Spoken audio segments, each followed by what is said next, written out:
Olá! Esse vídeo tem por objetivo apresentar de maneira sucinta o pensamento político de três autores que são fundamentais quando a gente fala a respeito do surgimento do Estado moderno. Que esses autores são o Hobbes, o Locke e o Rousseau. Todos esses autores têm uma característica em comum. Eles são chamados de autores contratualistas.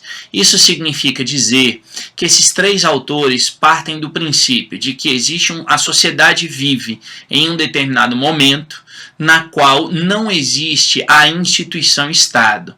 É como se as pessoas vivessem por conta própria, sem nenhum tipo de interferência do Estado em suas vidas. Esse momento em que não existe Estado é chamado por esses três autores de estado de natureza, ou seja, seria aquela situação na qual o indivíduo vive literalmente em contato com a natureza e na qual, do ponto de vista jurídico, os indivíduos têm alguns direitos naturais que vão variar conforme o autor. Já no segundo momento, esses indivíduos que vivem no estado de natureza resolvem, por motivos diferentes, que também vão variar conforme o autor, esses indivíduos resolvem criar o Estado, criar a instituição Estado. Seria o momento em que esses autores chamam de pacto ou de contrato social. E um outro momento, um momento subsequente, é chamado de maneira genérica de estado de sociedade ou de sociedade civil. É aquele momento em que já existe a instituição Estado administrando aquele território. Então, o primeiro autor é o inglês Thomas Hobbes, que viveu no século XVII e que é o responsável, é considerado como o principal autor ou o primeiro autor a falar a respeito do conceito de Estado. O Hobbes tem alguns pontos específicos. O primeiro deles é que ele parte do princípio de que todos os homens, todos os seres humanos são maus por natureza. E aí não é difícil de compreender o raciocínio dele. Se todos os seres humanos são naturalmente maus, e se esses seres humanos vivem nesse estado de natureza, que é uma situação na qual não há controle, ou seja, o indivíduo ele faz o que ele bem entender, a lógica leva a uma conclusão inevitável, qual seja, a de que nesse estado de natureza existirão necessariamente conflitos entre as pessoas.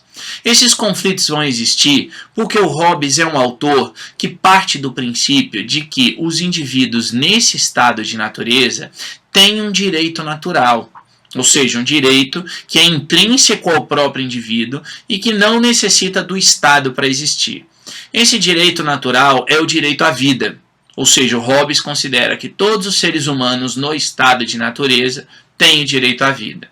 E se todos os seres humanos têm o direito à vida, esse direito à vida pressupõe não apenas a vida em si, o ato de viver, mas pressupõe também a utilização de todos os meios que forem necessários para a concretização desse direito à vida. E isso, então, é que vai gerar aquilo que o Hobbes chama de estado de guerra de todos contra todos. Ou seja, ele vai partir do seguinte princípio, da seguinte ideia, que se eu, indivíduo, tenho direito à vida, quer dizer, para eu viver eu preciso me alimentar. Então, para me alimentar, eu vou atrás do meu alimento, e ao ir atrás do meu alimento, eu vou fazer o que bem entender. Quer dizer, eu vou fazer o que bem entender porque não existe a instituição Estado. Não existem regras, não existem leis que geram a ordem, que criam a ordem nesse grupo de pessoas. Então, cada indivíduo vai pensar desse jeito. Cada indivíduo vai querer buscar tudo para si próprio, porque cada indivíduo tem o direito natural de defender a sua própria vida, de garantir a sua própria vida. E nesse ponto de vista, ou desse ponto de vista, o Hobbes vai partir do princípio, então, que a situação mais lógica, ou que a forma de agir mais lógica, é o agir de maneira preventiva. Ou seja, não existe, na visão do Hobbes, não existe no estado de natureza o direito de propriedade privada. Então, nesse caso, o que acontece? Eu não sou dono de nada. Eu sou dono, e dono entre aspas, daquilo que eu consigo manter durante o estado de natureza. Quer dizer, eu tenho um determinado território. esse território eu utilizo para poder garantir o meu direito à vida. Eu sou dono desse território no estado de natureza? Não. Eu apenas utilizo esse território até que outro homem mais forte ou mais inteligente ou que tem alguma outra característica superior à minha venha e tome esse território de mim. E o que eu devo fazer nesse caso? Eu tenho de me defender. Então a ideia do Hobbes, por que esse estado de natureza vai ser um estado que para ele é negativo, é ruim, que, repito, é aquilo que ele chama de guerra de todos contra todos? Porque a situação mais lógica vai ser eu me antecipar.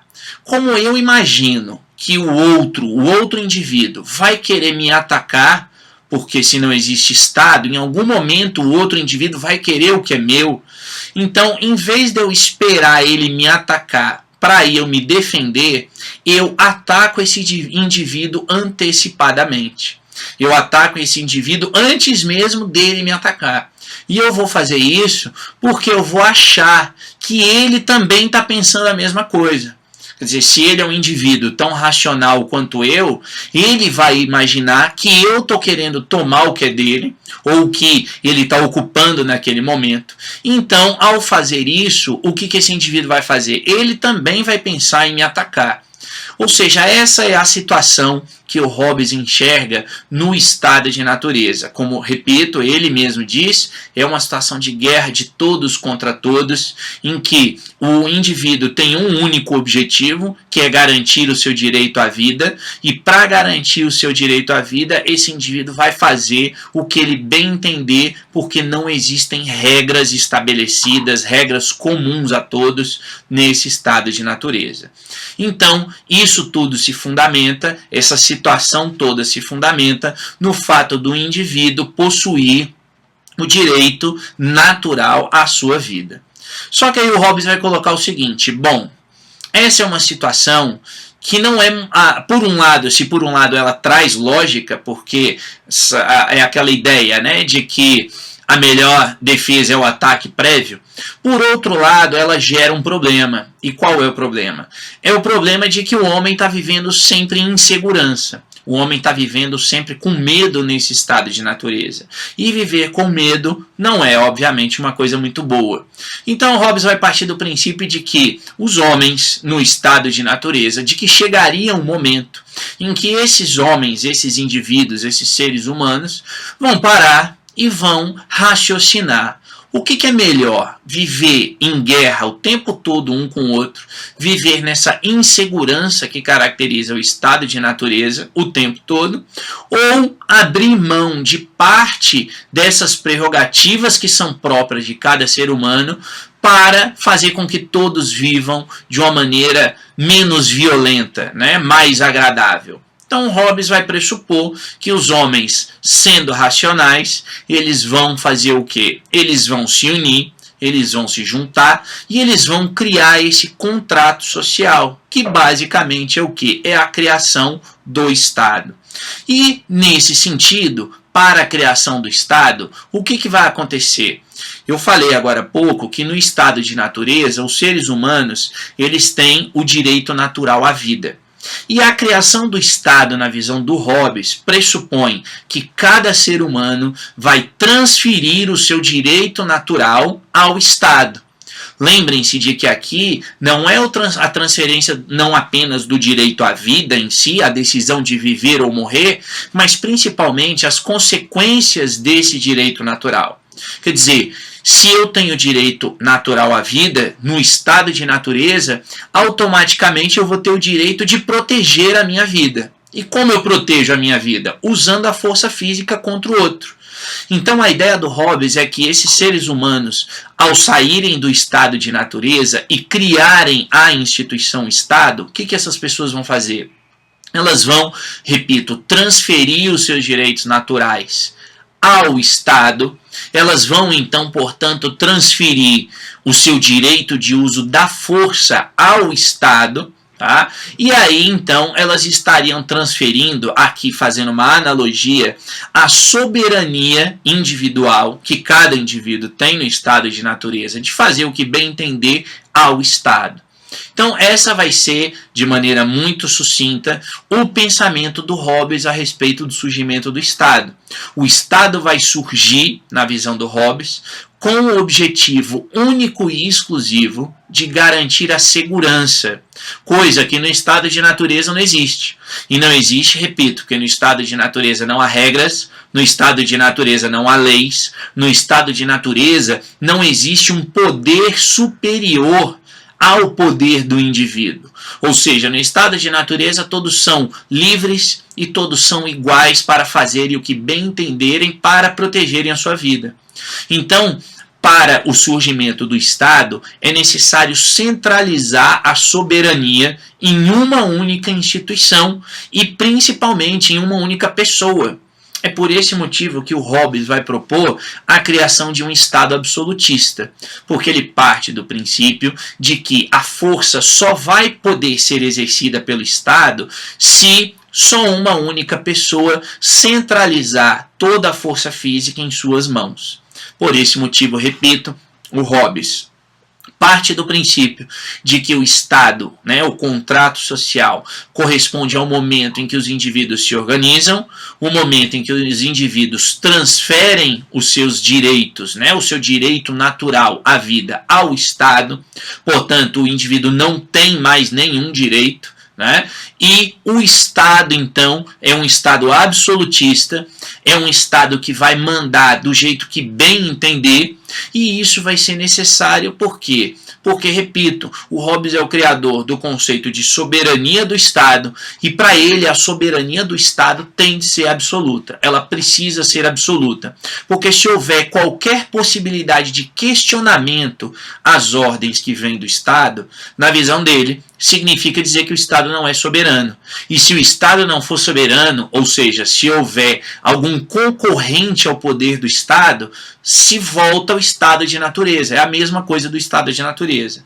E como na visão dele, então, o indivíduo vai querer sair desse estado de natureza, a única forma de sair é transferindo os direitos para o Estado e permitindo que esse Estado absolutista faça o que bem entender. Nesse sentido, o Hobbes vai estabelecer 5 objetivos para o Estado. Ele vai dizer que compete ao Estado garantir a segurança, garantir a liberdade, garantir a igualdade, garantir a educação pública e garantir a propriedade material. Só que dessas 5 funções, apenas a primeira é obrigatória. Lembrem-se que eu falei agora há pouco. Por que o Estado foi criado na visão do Hobbes? O Estado foi criado para acabar com a sensação de insegurança do estado de natureza. O Estado foi criado para fazer com que o indivíduo não viva influenciado ou definido pelo medo, que é aquela característica principal do estado de natureza na visão do Hobbes. Então, por esse motivo, é uma obrigatoriedade que o Estado absolutista, ou seja, esse Estado do contrato social na visão do Hobbes, garanta a segurança. E aí eu fecho aqui o Hobbes colocando esse raciocínio final. Se o Estado não garantir a segurança, as pessoas voltam ao estado de natureza e aí cria-se todo o processo novamente. Repete-se o processo de formação do Estado, de transferência dos direitos naturais ao Estado e do estabelecimento de um Estado absolutista, no qual uma única pessoa, ou eventualmente um único grupo, mas de preferência uma única pessoa, vai exercer aquelas que são as funções básicas de todo Estado: criar as leis, executar as leis, administrar e julgar as pessoas caso elas infringam a lei. Então, em resumo, esses são os pontos centrais do pensamento do Hobbes. O segundo autor, a respeito do qual eu vou falar aqui, também é um inglês, que é o John Locke. Viveu em seguida do Hobbes, também na Inglaterra. Só que o Locke também é um contratualista, também parte da ideia de contrato, de estado de natureza, estado de sociedade. Mas o Locke vai partir de premissas distintas do Hobbes, daquelas do Hobbes. O Locke vai partir do princípio de que o ser humano ele não é nem bom nem ruim. O ser humano é neutro no estado de natureza. Só que o ser humano, no estado de natureza, tem a tendência a ser uma boa pessoa, a ser uma pessoa boa. Por quê? Porque o Locke parte do princípio de que no estado de natureza existem não apenas os direitos naturais do indivíduo, tá? E no caso o Locke, ele, diferentemente do Hobbes, o Locke enxerga 3 direitos naturais, que são o direito à vida, o direito à propriedade privada e o direito de punir, mas sobre esses direitos eu vou falar um pouquinho depois. Então o Locke pressupõe não apenas a existência desses direitos naturais, mas ele pressupõe também a existência de leis. E eu quero que vocês entendam aqui que a ideia de lei para o Locke é a ideia de algo que é aplicado a todos os indivíduos. Então ele enxerga o quê? 2 conjuntos de leis. As leis da natureza e as leis de Deus. Vejam que esses 2 conjuntos de leis não têm influência nenhuma do ser humano. Não são leis criadas pelo ser humano. Por isso que a gente está falando aqui ainda do estado de natureza. Então, no estado de natureza, tá, existem esses 2 conjuntos de leis, a lei da natureza e a lei de Deus. E por esse motivo, pela existência desses 2 conjuntos de leis, o Locke vai afirmar que as pessoas são neutras, mas elas têm a tendência a serem boas. E aí então, já que elas têm a tendência a serem boas, a gente pode pressupor também pela lógica que o estado de natureza do Locke vai ser um estado de natureza muito bom, diferentemente daquele estado de natureza do Hobbes. Lembrem-se, para o Hobbes o estado de natureza é ruim, porque sempre uma pessoa vai buscar matar a outra, porque essa é a forma de se eliminar o problema na visão do Hobbes. Já aqui na visão do Locke, não. Já aqui na visão do Locke, se as pessoas são boas ou se as pessoas têm a tendência a serem boas, elas não vão criar conflito entre si. E tem um outro ponto importante, que são esses direitos naturais. Ou seja, eu falei que para o Locke, o ser humano tem 3 direitos naturais. O direito à vida, o direito à propriedade, que para o Locke é o mais importante de todos eles, e o direito de punir. Então, a gente percebe que, no caso do Locke, já é intrínseco ao indivíduo, já é próprio do indivíduo o direito à propriedade privada. E por que isso é importante? Porque o Locke vai partir do princípio de que já no estado de natureza, um vai reconhecer o limite do outro. Ou seja, eu tenho esse território, eu moro aqui nesse território, e esse território é meu. Por quê? Porque eu tenho direito natural à propriedade privada. Então, esse território vai ser meu. E o mais importante é que os outros homens com os quais eu convivo nesse estado de natureza, eles também reconhecem que aquilo é meu. Então, se eles reconhecem, em princípio, não tem por que eles invadirem o que é meu. Do mesmo jeito que eu não vou invadir o que é deles. Ou seja, o Locke enxerga esse estado de natureza como uma situação muito boa, repito, porque já existe a propriedade privada. Já existe o reconhecimento no estado de natureza daquilo que é meu e daquilo que é do outro. E ninguém, em princípio, vai invadir o que é do outro. E ainda o terceiro e lógico, né? Quer dizer, a propriedade privada aqui, ela vai então garantir dar subsistência para a existência do direito à vida. E vai existir ainda o terceiro direito natural, que é o direito de punir, que é o seguinte: eu coloquei agora há pouco que as pessoas têm a tendência a serem boas no estado de natureza, nem todas serão. Então, eventualmente, aquelas pessoas que cometerem algum tipo de delito, aquelas pessoas que cometerem algum tipo de infração, e no âmbito do Locke, o que é mais importante para ele, aquelas pessoas que invadirem a propriedade privada de outras, aquela que sofrer a ação, ela tem o direito natural de punir. Ou seja, se o indivíduo ele invade o meu território e ele derruba uma árvore minha, por exemplo, daquele território, eu tenho o direito de puni-lo indo ao território dele e fazendo a mesma coisa. Aqui é necessário compreender que para o Locke esse direito de punir não é a morte. Ou seja, não é uma resposta desproporcional ao ato sofrido. Tá? Isso seria na visão do Hobbes. Né? Na visão do Hobbes, o indivíduo pode fazer qualquer coisa no estado de natureza, porque não existem leis. E já na visão do Locke, existem leis, repito, não leis criadas pelo homem, mas existem as leis da natureza e existem as leis de Deus, e esses dois conjuntos de leis fazem com que, na visão do Locke, o direito de punir exista, mas ele seja um direito de punir proporcional à agressão sofrida. Então, essa é a situação do estado de natureza. Uma situação, repito, muito boa, em que todos vivem ali, né, dentro da sua própria propriedade privada, seguem sua vida, trocam produtos, comercializam produtos entre si. E aí vem a pergunta: se a situação no estado de natureza é boa, na visão do Locke, para que criar o estado? Porque no caso do Hobbes é muito claro. No caso do Hobbes, o estado de natureza não é bom. É um estado em que o indivíduo pode ser morto a qualquer momento, o indivíduo não tem segurança alguma em qualquer momento. Então, por isso, se cria o estado. Agora, no caso do Locke, não. No caso do Locke, tudo é bom. Né? De maneira geral, tudo é bom. Mas aí o Locke vai argumentar o seguinte, que apesar dessa situação boa, faltam no estado de natureza 3 elementos. Quais são esses elementos? O primeiro são leis. Leis criadas aqui pelo próprio indivíduo, que ele chama, vou ler aqui, ele chama de leis estabelecidas, conhecidas, recebidas e aprovadas por meio do consentimento.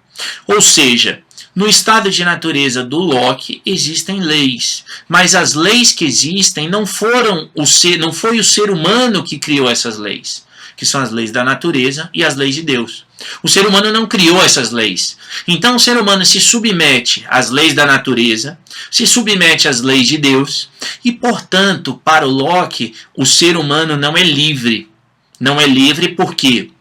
Porque ele não participou da criação daquela lei a qual ele se submete. Então falta no estado de natureza essa lei que é criada pelo próprio ser humano. Eu enfatizo aqui a última palavra que ele coloca, a ideia do consentimento. Sem o consentimento, o indivíduo não vai ser livre. Por esse motivo, faltam essas leis criadas com base no consentimento no estado de natureza. Segundo ponto, falta no estado de natureza juízes imparciais. Quer dizer, lembrem-se de que no estado de natureza, para o Locke, existe o direito de punir. Até aí tudo bem. Mas e se eu resolvo julgar o outro com base nesse meu direito natural de punir, e eu resolvo ir além daquilo que é o correto? Se eu resolver ir além daquilo que é o justo? E vejam, não porque eu queira fazer o mal ao outro, mas porque no meu entendimento, na minha interpretação, a punição tem de ser aquela. E o outro acha que não, que a punição tem de ser menor. Quem vai julgar isso? Quem vai definir que tipo de punição tem de ser posta em prática? Então, falta no estado de natureza juízes imparciais para julgar os eventuais conflitos. E, principalmente, falta no estado de natureza o poder coercitivo. Falta no estado de natureza alguém ou algo que vá usar a força física para poder pôr em prática aquele julgamento. Imaginem duas pessoas, a pessoa A e a pessoa B. Surge um conflito entre elas e aí elas eventualmente até chegam a um acordo sobre quem é o culpado, quem é o inocente, vamos colocar assim. Ótimo. O culpado tem de pagar alguma coisa para o inocente. Quem vai obrigar o culpado a fazer isso? Então, ainda que exista esse direito de punir, ele não é necessariamente concretizado no estado de natureza. E é aí que está a justificativa que o Locke dá para o surgimento, então, do contrato social. Qual vai ser a justificativa? O Estado vai surgir para garantir a boa vida que o indivíduo já tem no estado de natureza. Ou seja, para o Locke, o indivíduo já tem uma boa vida no estado de natureza, e eventualmente ele tem um problema ou outro, mas é solucionado. Só que para garantir, para dar continuidade a essa situação boa, então, é que se vai criar o Estado. E mais importante aqui é compreender que esse Estado vai ser criado tendo como base o consentimento. Falei agora há pouquinho, no estado de natureza existem leis, mas são leis que não são criadas pelo próprio indivíduo. Portanto, na visão do Locke, são leis que não garantem a liberdade ao indivíduo. E aí esse processo de criação do Estado pressupõe o quê? Na visão do Locke, pressupõe a cessão dos direitos naturais que o indivíduo tem ao Estado. Vejam, no caso do Hobbes, existe a transferência dos direitos. Por isso que para o Hobbes o Estado é um Estado absolutista. Porque se o indivíduo transferir o direito para o Estado, o indivíduo não tem mais direito algum. O Estado faz o que bem entender. Já no caso do Locke, o que existe é uma cessão dos direitos. Então o indivíduo ele retém os seus direitos, ele é o titular dos direitos naturais, mas o Estado irá agir em seu nome, já que existe essa cessão temporária desses direitos naturais ao Estado. Tá? Então, essa é uma diferença aí desse contrato social, desse processo de transferência, no caso do Hobbes, ou de cessão, no caso do Locke, dos direitos ao Estado. Uma vez criado esse Estado, o Locke vai propor o seguinte: ele vai ser um dos primeiros autores contemporâneos, modernos, contemporâneos, a falar a respeito da separação de poderes. E ele vai falar a respeito disso porque eu já enfatizei aqui, e vou repetir, que para o Locke é extremamente importante que o Estado garanta a liberdade individual. Porque ele escreve logo em seguida do Hobbes e ele é completamente contrário à ideia do Hobbes. Quer dizer, a ideia do Hobbes era de um Estado absolutista na qual não existe liberdade alguma para o indivíduo. O indivíduo vai fazer o que o Estado mandar. E o Locke é contra essa ideia. Então, como que ele vai limitar o Estado? Como que ele vai fazer com que o Estado não tire a liberdade do indivíduo? Então ele vai propor a separação de poderes. E ele vai falar isso por quê? Porque ele vai partir do princípio de que o poder do Estado precisa ser limitado. Aí eu volto ao que eu falei agora há pouco. Quando a gente olha para o Hobbes, a gente percebe que só uma única pessoa exerce aquelas que são consideradas as 3 funções básicas de todo Estado. Uma única pessoa cria a lei, uma única pessoa executa a lei, põe a lei em prática, uma única pessoa julga os demais com base naquela lei. E quando a gente olha desse ponto de vista, eu pergunto, qual é a liberdade que aquele que se submete a uma lei criada desse jeito tem? Nenhuma. A pessoa não tem nenhuma liberdade. E para o Locke, então, ele vai buscar limitar o Estado para garantir a liberdade do indivíduo. E ele cria essa limitação como? Separando os poderes. É claro que a separação de poderes do Locke, ela não é exatamente aquela separação de poderes que a gente tem hoje. Hoje nós temos, e vamos usar aí a Constituição Brasileira como exemplo, no seu artigo 2º, traz que os poderes são independentes e harmônicos entre si. E que poderes são esses? Os poderes executivo, legislativo e judiciário. É o que a gente tem hoje. O Locke, lá na segunda metade do século XVII, ele também vai falar em 3 poderes, mas ele vai falar sobre o executivo, o legislativo e o federativo. Então, o executivo tem a mesma função que hoje, administrar, o legislativo tem a mesma função que hoje, criar a lei, e o federativo seria aquele poder responsável pelas relações internacionais, por cuidar da guerra, por cuidar da paz, ou seja, fazer aquilo que hoje é chamado de relações internacionais. E aí, então, os 2 poderes mais importantes, que mais importam aqui, são o executivo e o legislativo. E o Locke, então, enxerga que é necessária essa separação, porque só dessa forma é possível fazer com que o poder não esteja centralizado nas mãos de uma única pessoa ou nas mãos de um único grupo. Então, ele vai identificar o executivo com um rei e ele vai identificar o legislativo com um parlamento. Desse ponto de vista, o Locke então vai ser um dos primeiros autores a falar a respeito da necessidade de eleições. E é dessa forma que o indivíduo vai ser livre. Quer dizer, o parlamento ele representa, né, o povo, lembrando aqui que para o Locke, para aquele contexto lá da época do Locke, quem é o povo? O povo é a nobreza, e a nobreza rica. Ou seja, são os homens livres e ricos. A estes é dado o direito de votar e o direito de ser votado. Então, essas pessoas é que vão eleger esse parlamento. Então, a ideia do Locke é essa. O parlamento seria limitado, ele não é, portanto, absolutista. O rei seria limitado, porque o rei vai executar aquela legislação criada pelo parlamento, e não simplesmente o que ele entender, né, o que ele quiser. Então aí se tem essa ideia de uma certa forma, de que um poder vai controlar o outro poder. Repito, que não é exatamente aquele pensamento de freios e contrapesos como nós temos hoje, mas é a limitação dos dois poderes, limitação da atuação dos dois poderes, porque limitando o poder do Estado, aumenta-se a liberdade individual. E dessa forma, então, tá, a gente tem aí o Locke criando, como eu falei agora há pouco, a ideia de eleições, a ideia de representação. E precisa ficar claro aqui, para finalizar, que na visão do Locke, o indivíduo ele vai exercer o seu direito natural em um momento. E que momento é esse? É o momento das eleições. Eu falei agora há pouco que na visão do Locke, o indivíduo ele não transfere os seus direitos ao Estado, ele cede os seus direitos ao Estado. Então o Estado exerce esses direitos o tempo todo, mas vai haver um momento em que é o indivíduo que vai exercer. E que momento é esse? É o momento da eleição. É aquele momento em que o indivíduo escolhe, lógico, o seu representante por meio do exercício do seu direito natural, tá? De definir ali a sua vida, a sua propriedade, etc. Então, seria nesse momento que o indivíduo está exercendo o direito natural e nos demais momentos é o Estado que exerce o direito natural em nome dos indivíduos.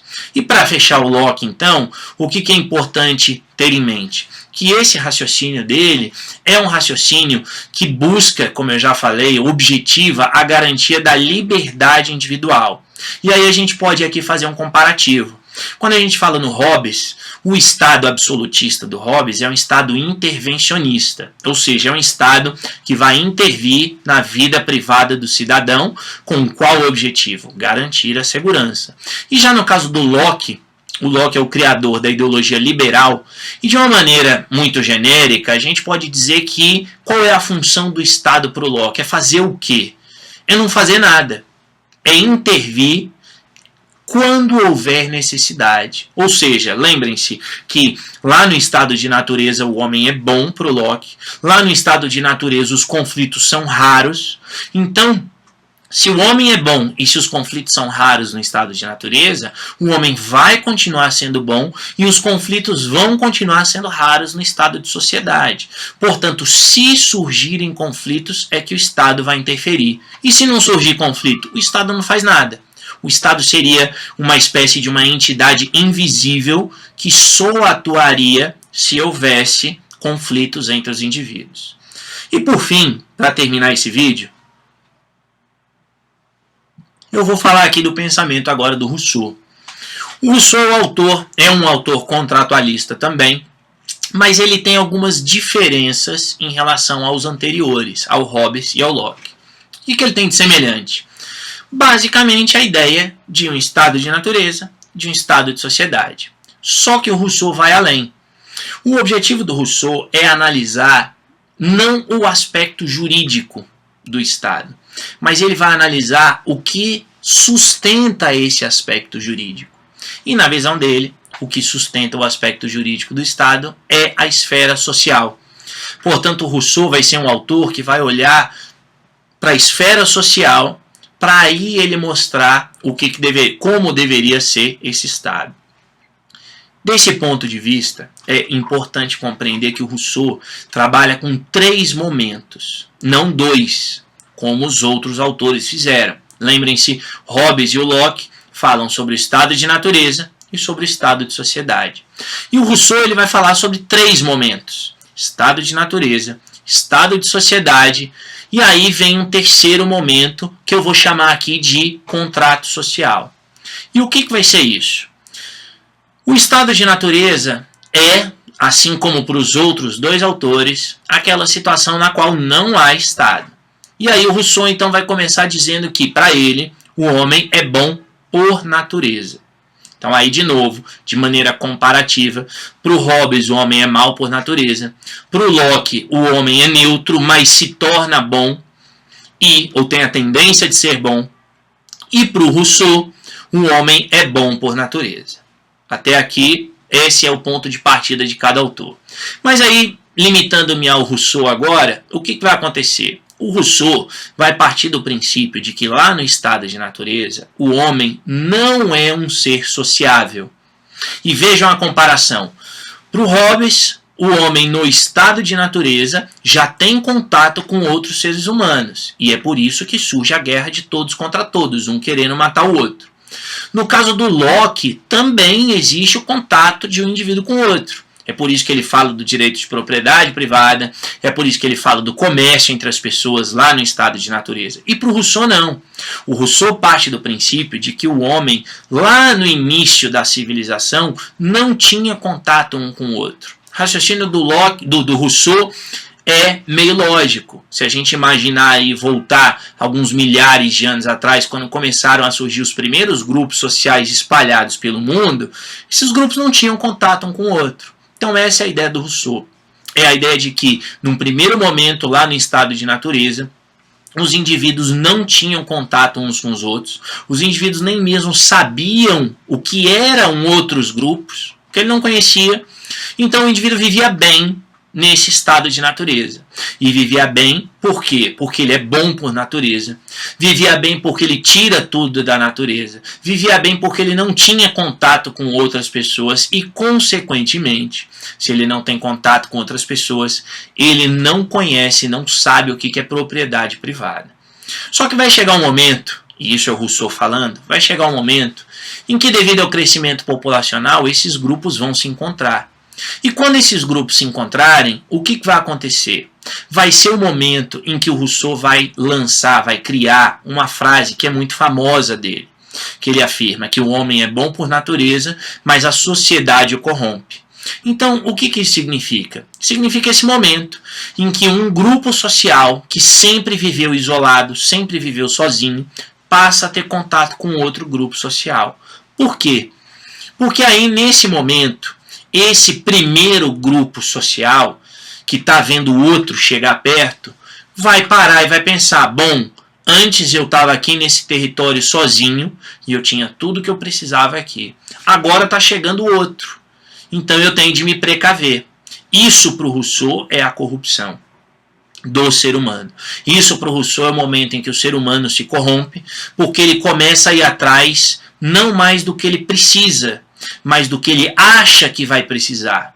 E aí, então, o estado de natureza, na visão do Rousseau, deixa de ser bom e passa a ser ruim. Mas passa a ser ruim por quê?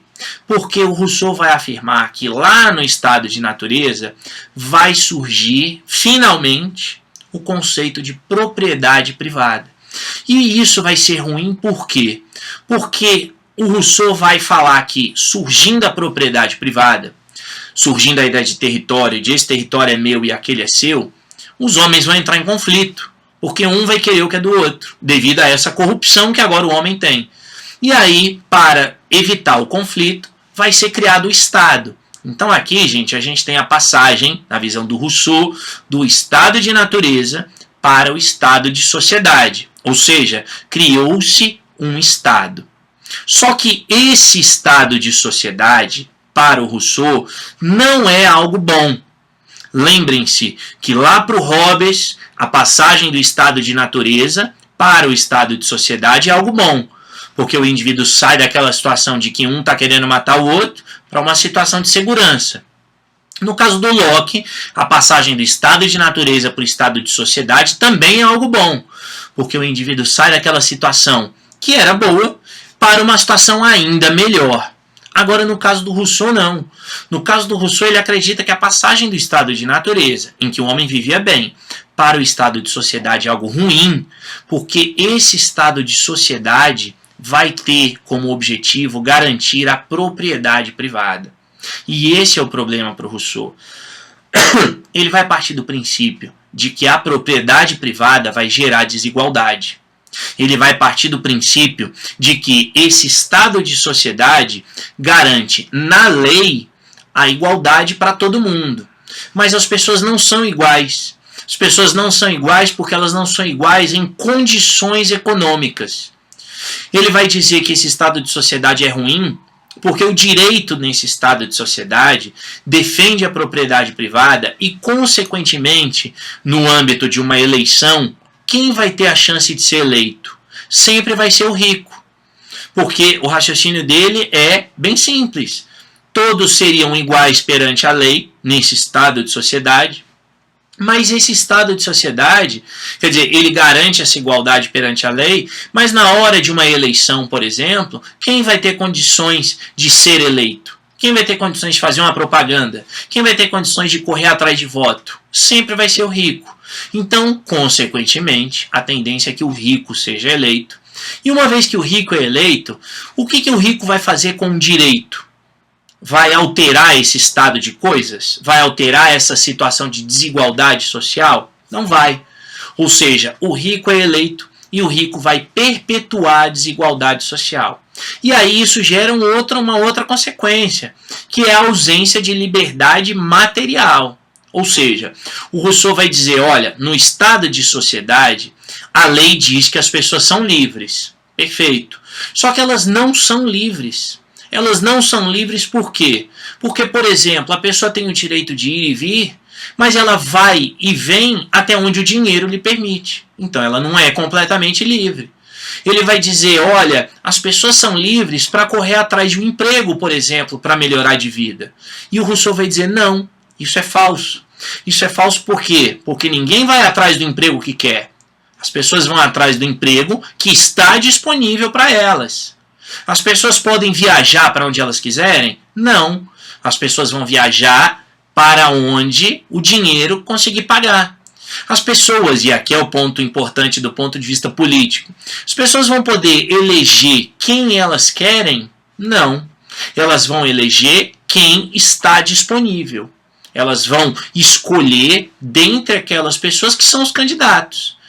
Então o indivíduo não tem liberdade. O Rousseau vai afirmar que nesse estado de sociedade, essa liberdade, portanto, é uma liberdade falsa, e a igualdade também é falsa. Quer dizer, a liberdade é falsa porque o indivíduo não é ele que define, né, é outro que define para ele, e a igualdade também é falsa porque a igualdade só existe na lei, mas na prática ela não existe. Do ponto de vista material, não existiria igualdade na visão do Rousseau nesse estado de sociedade. E por isso, então, que o estado de sociedade é ruim. Então aí ele vai fazer a proposta dele de mudança. Como alterar isso? E é aí que a gente entra, então, no terceiro momento, na visão do Rousseau, que é o contrato social. O que é o contrato social? O contrato social, então, seria aquele momento em que os indivíduos vão sair do estado de sociedade, que para o Rousseau é ruim, e vão entrar nesse contrato social, que para ele é uma proposta de um novo estado, né, que seria uma situação boa. E que situação boa é essa? Bom, primeiro, é necessário compreender aqui um processo de transição. Então o Rousseau, de certa forma, ele vai falar que é necessário que as pessoas saiam daquela situação alienada na qual elas estão. O que isso significa? Significa dizer o seguinte, que o próprio indivíduo precisa se dar conta de que lá no estado de sociedade ele não é livre. De que a lei diz que ele é livre, mas ele não é livre. Ele não é livre, repito, porque ele não faz o que ele quer. Ele faz aquilo que outros definem para ele fazer. Ele não escolhe o emprego, ele escolhe dentre aqueles que o empregador disponibilizou. Ele não vota em quem ele quer, ele vota entre aqueles candidatos que estão ali disponíveis. Ele não vai para onde ele quer, ele vai para onde o seu dinheiro permitir. Até onde o seu dinheiro permitir. Então a primeira coisa é o indivíduo se dar conta disso. Essa seria então o primeiro passo para essa transição para o contrato social. O segundo passo é a implantação de uma democracia direta. E o que é uma democracia direta? Uma democracia direta é aquela situação na qual o indivíduo participa do processo de criação da lei a qual ele vai se submeter. Qual é a crítica do Rousseau nesse ponto? Ele vai olhar para uma democracia representativa. E o que é uma democracia representativa? É aquela na qual o cidadão escolhe o seu representante. Então ele vai olhar e vai dizer o seguinte: numa democracia representativa, quem cria a lei? Quem cria a lei é o representante, em nome do representado, em nome do eleitor, em nome do cidadão, tudo bem. Mas quem cria a lei é o representante.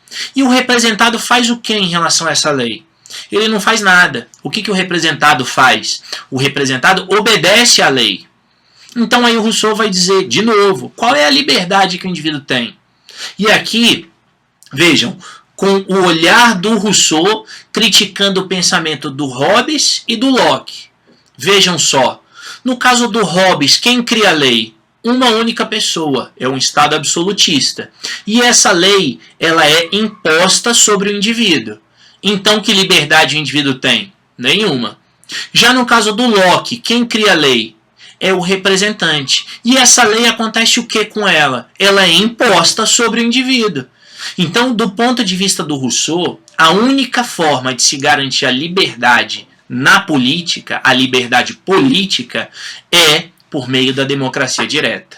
Ou seja, é aquela situação na qual todos os indivíduos, lembrando aqui que para o Rousseau todos os indivíduos são todos os homens, aí não importa se são pobres, se são ricos, se são todos os homens, né? Simplesmente todos os homens, estariam em conjunto criando a lei a qual eles se submetem. Porque aí o Rousseau, então, vejam que o enfoque para o Rousseau, o conceito de liberdade para o Rousseau, não é poder fazer mais ou menos. O conceito de liberdade para o Rousseau é participar do processo que cria a lei. Se o indivíduo participa do processo que cria a lei, então ele é livre. E aí, para exemplificar isso aqui, lá no Hobbes, se o rei absolutista cria uma lei que garante liberdade de expressão, do ponto de vista do Rousseau, o indivíduo não é livre, porque quem criou a lei foi um só e a lei foi imposta sobre o indivíduo. Lá no Locke, se o parlamento, o legislativo, o representante do povo, cria uma lei garantindo a liberdade de expressão, o indivíduo não é livre, porque ele não participou daquela lei. Agora, já para o Rousseau, se nesse sistema de democracia direta todos os envolvidos resolvem criar uma lei implantando a censura, por exemplo, nessa situação, mesmo com censura, os indivíduos seriam livres. Porque, repito, para o Rousseau o que importa é a participação no processo, no que hoje a gente chamaria de processo legislativo, no processo de criação da lei. Não é se é mais ou menos livre, se pode fazer mais ou pode fazer menos, mas é participar do processo que vai criar a lei, a qual o indivíduo vai se submeter. Então, quando existir esta democracia direta, na visão do Rousseau, aí o indivíduo vai ser livre. Terceiro ponto, lembrando aqui para o Rousseau, né? Estamos falando agora do contrato social. Então, o primeiro ponto é o fim daquela alienação, é o indivíduo se dar conta de que ele não é livre. O segundo ponto é a implantação dessa democracia direta. O terceiro ponto é aquilo que o Rousseau chama de vontade geral. E o que é a vontade geral? Vontade geral, gente, não é a vontade da maioria. Vontade geral não é a vontade de todos. A vontade geral é fazer aquilo que é o certo. Ou seja, o Rousseau pressupõe que, lembrem-se, todos os indivíduos são bons por natureza. Todos os indivíduos, portanto, sabem o que é o certo e o que é o errado. E sabem o que é o certo e o que é errado independentemente do fato concreto ao qual eles estão vinculados. Eu, quando dou aula, sempre uso dois exemplos. O primeiro exemplo é: mentira é certo ou errado? E aí, geralmente, algumas pessoas respondem que depende. E isso, para o Rousseau, está errado. Por quê? Porque na visão do Rousseau, todo mundo sabe que, independentemente do fato concreto, mentira é errado. Então, se mentira é errado, qual é a vontade geral? É criar uma lei que puna a mentira. Ou seja, o Rousseau vai partir do princípio que quando o indivíduo começa a olhar para o fato concreto, é aí que está a corrupção dele. Lembrem-se de que eu falei de que o homem é bom por natureza, mas a sociedade o corrompe. E o corrompe por quê? Porque agora o indivíduo deixou de olhar para os seus princípios e está olhando para o fato concreto. Ou seja, Quando eu começo a olhar para o fato concreto, aí eventualmente eu posso dizer, olha, mentir é certo ou errado, depende do fato concreto. E isso para o Rousseau é a corrupção do ser humano. Ou seja, o ser humano precisa definir o que é certo e o que é errado sem olhar para o fato concreto. Outro exemplo, né? Uma determinada sociedade composta por 50 pessoas, todos ali definem implantar a pena de morte. Isso vai ser posto em prática? Se vai criar uma lei que puna um crime X qualquer com a pena de morte? Não. Do ponto de vista do Rousseau, não. Aí alguém vai dizer, poxa, mas é todo mundo, todos querem a pena de morte. E o Rousseau responderia, mas matar não é certo.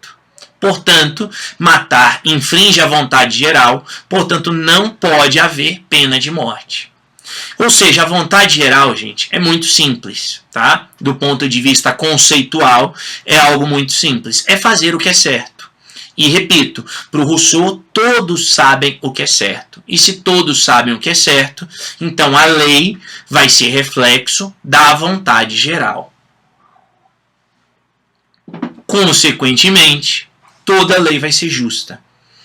E aqui, para terminar esse aspecto do Rousseau, existe aí o que ele fala sobre o legislador. E o que é ou quem é o legislador?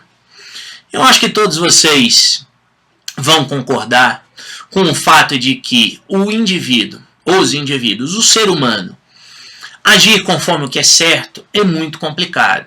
Quer dizer, é o ideal, mas o indivíduo, e aí vamos seguir aqui a trajetória do Rousseau, o indivíduo que saiu do estado de natureza, se corrompeu e estava vivendo no estado de sociedade corrompido, para esse indivíduo abrir mão daquilo que ele obteve e voltar a ser bom, é uma situação muito complicada. Então, enxergando isso, o Rousseau vai falar a respeito do legislador. E o que é o legislador? É necessário compreender que a palavra legislador, para o Rousseau, não tem o mesmo sentido daquilo que a gente pensa hoje. Quando a gente fala em legislador, a gente pensa em alguém que cria lei, e não é o caso. O que é o legislador?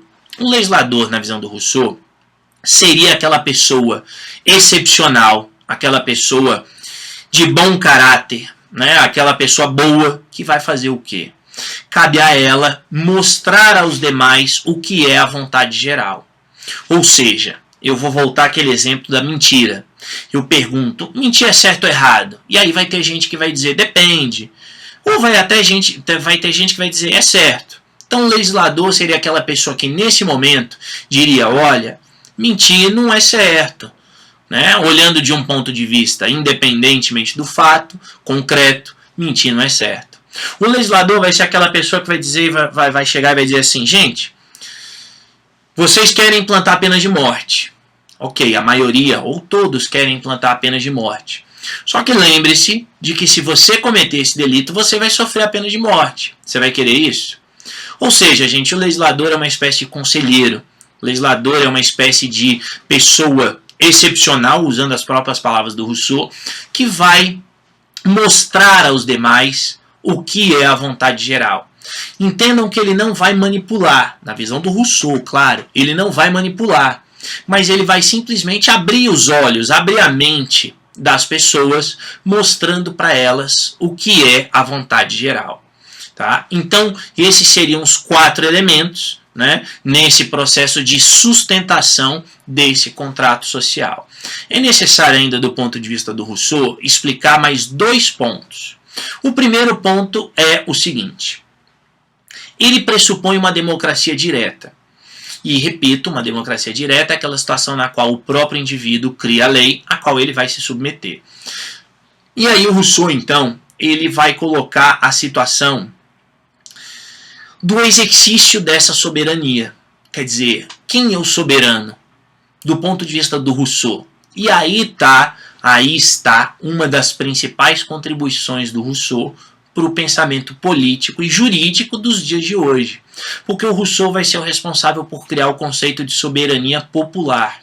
Ou seja, cabe ao Rousseau a criação da ideia de que o povo é soberano. E por que o povo vai ser o soberano? Porque O povo, nesse processo de criação do contrato social, não vai transferir os seus direitos naturais, não vai ceder os seus direitos naturais ao Estado. Lembrem-se, para o Hobbes, o cidadão transfere o direito ao Estado, e para o Locke, o cidadão cede o direito ao Estado, e para o Rousseau não. Para o Rousseau, o indivíduo sempre vai permanecer com os seus direitos naturais. Não há transferência, não há cessão de direitos naturais. Por quê? Porque o povo é soberano. Porque aquilo que o povo quer deve ser transformado em lei.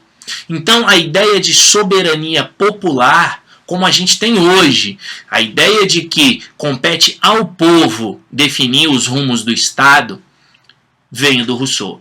E aí, então, o Rousseau vai dizer que quando o indivíduo está criando a lei, o indivíduo é o soberano.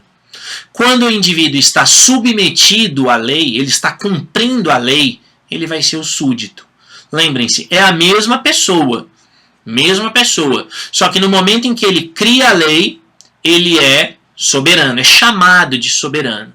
No momento em que ele cumpre a lei, ele é chamado de súdito. E aí ainda existem aqueles que, na visão do Rousseau, na nomenclatura do Rousseau, são aqueles que vão executar a lei. Estes são chamados pelo Rousseau de governo. Agora, cuidado, porque a palavra governo para o Rousseau não significa representação. A palavra governo é o exercício de uma função. Tá? Então, não se esquecer. Soberano, quem é o soberano? É o povo. Todos são soberanos, porque todos têm a prerrogativa de criar a lei. Todos têm a prerrogativa de definir o que o Estado vai fazer. O que é o governo? O governo são aquelas pessoas que estão executando a lei.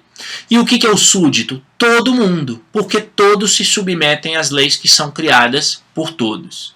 E, repito, a lei seria justa, né? Por quê? Porque a lei se fundamenta na vontade geral e a lei é criada pela participação de todos. Com isso, se garante a liberdade porque todos estão criando a lei, e se garante a igualdade. E se garante a igualdade, lembrem-se, no início dessa parte sobre o Rousseau, eu falei que o principal objetivo dele é buscar o fim da desigualdade econômica. Então se garante, na visão do Rousseau, a igualdade econômica. Como?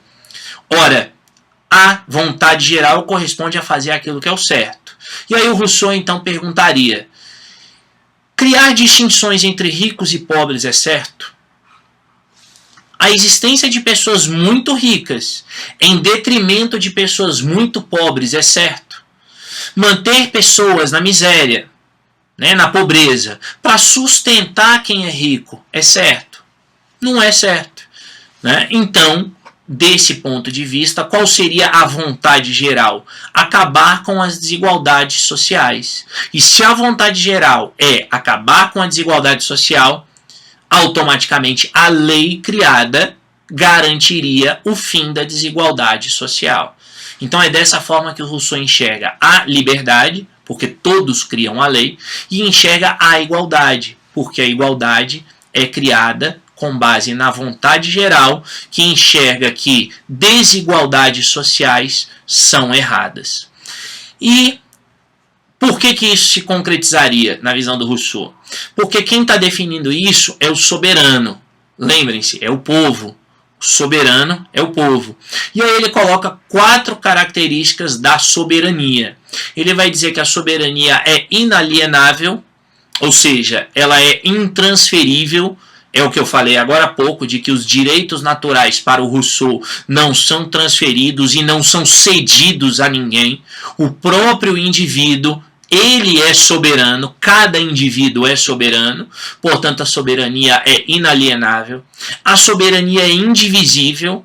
E por que isso? Porque para o Rousseau não pode existir separação de poderes. Por quê? Porque se existir separação de poderes, vai existir um mandando de um jeito, outro mandando de outro jeito, e consequentemente a liberdade de alguém vai deixar de existir. Então a soberania é indivisível. A soberania é infalível, e ela é infalível por quê? Porque ela se baseia no que é certo, né? Ou seja, é aquela distinção, o que é o certo e o que é errado. E a soberania sempre vai se fundamentar no que é certo, portanto ela é infalível. e ela é absoluta. E ela é absoluta por quê? Porque não tem meio termo, não tem para onde fugir. Porque ou se faz o que é certo, ou se faz o que é certo. E uma vez assim definida a lei, não teria brechas nessa visão do Rousseau. Então a soberania exercida pelo povo, por cada um dos indivíduos, ela vai ter essas 4 características. A soberania é inalienável, ela é indivisível, ela é infalível e ela é absoluta. E por fim, para terminar o pensamento do Rousseau, ele vai, e aí, quer dizer, os críticos vão dizer que ele vai estragar todo o pensamento dele com esse ponto final. Qual é? Ele vai dizer que, na pior das hipóteses, quer dizer, se todo esse raciocínio de altruísmo do ser humano der errado, deve-se permitir o surgimento de um ditador. Mas esse ditador aqui, na visão do Rousseau, seria um ditador semelhante aos ditadores romanos. Na Roma Antiga existiam ditadores que eles eram eleitos, eles eram ditadores por um período de tempo específico e eles eram ditadores dentro de uma área específica. Então, por exemplo, suponhamos que lá na Roma Antiga houvesse um problema de envio de produtos da região A para a região B. Então, o Senado romano elegia um ditador. Essa pessoa seria, então, a responsável pelo prazo de 3 a 6 meses a solucionar aquele problema. Como? Do jeito que ela bem entendesse. Ela era uma ditadora. A pessoa seria um ditador. Mas ela seria um ditador só para aquilo dali. Então, acabou o período, ela deixava de ser ditador. Acabou, acabou, solucionou o problema, ela deixou de ser ditador. Então seria mais ou menos isso que o Rousseau enxerga. Quer dizer, ele enxergava como necessário, como obrigatório, sair do estado de sociedade e entrar nesse contrato social. Então o ideal é que fosse por bem, num primeiro momento, usando todos esses raciocínios que eu apresentei aqui. Se não desse, então seria, entre aspas aqui, por mal. E por que eu digo entre aspas? Porque esse ditador teria a função de levar as pessoas do estado de sociedade para o contrato social. E uma vez lá chegando, ele deixaria de existir. Ele não seria mais um ditador. Ele seria um outro cidadão, como qualquer outro cidadão daquela sociedade. Então, desse jeito, Rousseau acredita que as desigualdades sociais deixariam de existir. Desse jeito, Rousseau acredita que a igualdade, então, existiria, igualdade material, não só a igualdade formal. Ele acredita que a liberdade seria garantida, tá? E eu repito, né, que por mais utópico que o pensamento do Rousseau possa parecer, é importantíssimo o pensamento dele. Por quê? Porque o pensamento dele deu origem, não apenas aí à ideia da soberania, mas em termos bem práticos, para o bem ou para o mal, a Revolução Francesa. Revolução Francesa, simbolizada aqui pelo Robespierre, a principal figura da Revolução Francesa, ocorreu com base nos pensamentos do Rousseau. É lógico que a Revolução Francesa, ela, olhando aqui do ponto de vista do Rousseau, ela se deturpou, porque esse ditador ele não largou, né, o Estado, ele não largou o poder, como Rousseau imaginaria, como Rousseau propôs, mas é de suma importância, porque a partir da Revolução Francesa é que surge o conceito de cidadania, por exemplo. É a partir da Revolução Francesa que surge a ideia de que todos são iguais perante a lei. É a partir da Revolução Francesa que se começa a pensar em algum mínimo de igualdade social. Muito lentamente, é claro, mas se começa a pensar. Então essa é uma síntese, né, apesar da duração do vídeo aí, um pouco mais de 1 hora, mas é uma síntese desses 3 autores. O Hobbes, o Locke e o Rousseau. E os 3 autores, cada um à sua maneira, fizeram suas contribuições para o conceito de Estado moderno. Quer dizer, quando a gente olha para o Hobbes, ele criou, ele inventou, ele pensou a respeito da primeira e principal característica de todo e qualquer Estado, que é a soberania. Sem soberania não existe Estado. O Locke contribuiu com a ideia de separação de poderes, ainda que não exatamente como a gente tem hoje, como eu falei, mas a ideia em si, né, veio dele. A ideia de eleições veio dele. A ideia de representação veio dele. A ideia de um Estado liberal, um Estado que garante liberdades individuais, veio dele. E do Rousseau, a gente tem a ideia de soberania popular, a gente tem a ideia, de certa forma, de moralidade pública, porque quando ele coloca que a lei deve refletir a vontade geral e a vontade geral é fazer o que é certo, de certa forma isso está refletido no princípio da moralidade, como a gente tem hoje. O Rousseau contribuiu com a própria ideia de democracia. É claro que a democracia do Rousseau, né, a democracia direta, talvez ela seja inviável nos dias de hoje, porque pressupõe a participação de todos, pressupõe o interesse pelo coletivo, né, na visão de todos, mas a ideia de que compete ao povo e não ao Estado, né? Quer dizer, é o povo que é o soberano, o poder emana do povo, né? E a própria ideia de democracia como a expansão do direito de votar e de ser votado a todos os cidadãos, isso é uma consequência direta do pensamento do Rousseau. Então, o que é necessário ter em mente são esses pontos centrais, ter em mente essa forma como cada um desses autores enxerga a criação do Estado e compreender, né, que, quer dizer, o Hobbes e o Locke escreveram lá no século XVII, o Rousseau no século XVIII, quer dizer, são autores que, em termos de tempo, né, em termos temporais, estão muito distantes da gente, mas que o pensamento deles está presente nos dias de hoje. Se a gente olhar, por exemplo, para 5 funções que o Hobbes definiu como sendo funções do Estado: segurança, liberdade, igualdade, educação e prosperidade material, todas essas funções estão presentes na Constituição brasileira atual como um dever do Estado, como direito do cidadão e dever do Estado. Então, a gente percebe que esses autores, cada um à sua maneira e com as devidas adaptações, fizeram inúmeras contribuições importantíssimas para o surgimento daquilo que hoje a gente chama como Estado Democrático de Direito. Então é isso, pessoal. Caso vocês ainda tenham alguma dúvida, fiquem à vontade para mandar os seus comentários aqui nesse próprio canal no YouTube ou na minha página, que é o facebook.com/profmateus com TH. Fiquem à vontade, mandem seus comentários, mandem suas dúvidas, mandem sugestões de temas, caso vocês queiram que eu faça algum comentário sobre algum tema. Escrevam, participem, entrem em contato e até a próxima.